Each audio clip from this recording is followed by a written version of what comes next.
আসসালামু আলাইকুম বন্ধুরা। আজকে একটু সকাল সকাল বাজারে গেছিলাম। তো নিয়ে বাজার থেকে কিছু বাজার করে নিয়ে আসলাম।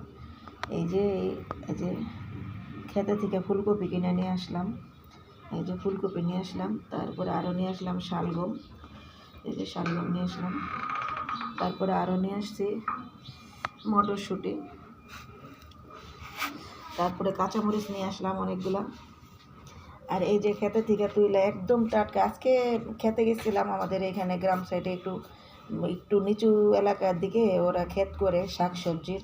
তো ওইখানে আজকে খেতে গেছিলাম। খেতে থেকে এই যে টাটকা টাটকা পালং শাক কিনে নিয়ে আসলাম, সাথে আরও ধনিয়া পাতা নিয়ে আসলাম। এই যে ধনিয়া পাতা, লেবু নিয়ে আসলাম, আর টমেটোটা এটা আগেই ছিল। তো লেবুও নিয়ে আসলাম অনেকগুলা। আর এই যে আলু নিয়ে আসলাম আলু নিয়ে আসলাম অনেকগুলা। এই যে, আর সাথে আরও যে আমি নিজে খেতে থেকে তুলে নিয়ে আসলাম লাল শাক। এই যে ছোটো ছোটো লাল শাক, এখনও এই যে সাদা সাদা দেখা যাইতেছে, এখনও এটার ভিতরে মাটি টাটি ভরা বাসা হয় না, যার জন্য এরকম দেখা যাইতেছে একটু সাদা সাদা। কিন্তু শাকগুলো অনেক সুন্দর কালার। এই যে আমি একটু কাছ থেকে দেখাই, অনেক সুন্দর কালার, একদম টাটকা। আমি মাত্র এই ক্ষেত থেকে তুলে নিয়ে আসলাম। তো এই জন্য এই যে এগুলো একটু মাটি মাটি দেখা যাইতেছে, যার জন্য শাকগুলো একটু সাদা সাদা দেখা যাইতেছে, কিন্তু আসলে শাক সাদা না, এই যে একদম টাটকা লাল শাক। তো আজকে একটু খেতে শাক কেনার জন্য গেছিলাম।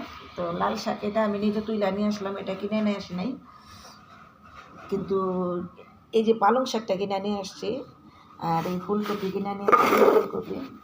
এই যে সাথে নিয়ে আসছে শালগম, শসা, আর এই যে কাঁচামরিচ নিয়ে আসছি। আজকে অনেকগুলো তাজা তাজা কাঁচামরিচ নিয়ে আসছি, ওদের আশেপাশে এই খেতে থেকে উঠানো। আর এই যে মটরশুঁটিও নিয়ে আসলাম। তো সকাল সকাল আজকে একটু বাজার করলাম। এই যে ধনিয়া পাতাও নিয়ে আসলাম অনেকগুলো, আর লেবুও নিয়ে আসছি, টমেটোটা আগেই আমার ঘরে ছিল। তো এই যে আলুও নিয়ে আসছি অনেকগুলো, নতুন আলু। তো আজকে একটু মোটামুটি বাজার করলাম। তো বাজারগুলো আপনাদের সাথে শেয়ার করলাম বন্ধুরা। এই পর্যন্তই, সবাই ভালো থাকুন, আল্লাহ হাফেজ।